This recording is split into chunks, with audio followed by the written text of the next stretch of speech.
Hey guys, today I'll show you how you can download a video on Facebook, so let's get started.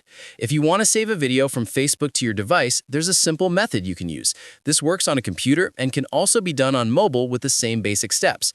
First, open Facebook and go to the video you want to download. It could be on your profile, someone else's profile, or inside a page or group.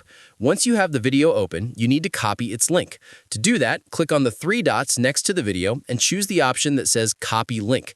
This will copy the video's URL to your clipboard. Now, open a new browser tab and search for a Facebook video downloader website. You'll see several options available. Choose a reliable site from the results. Once the website opens, paste the copied video link into the download field. Here's the important part. Make sure the link is pasted correctly before you press the download button.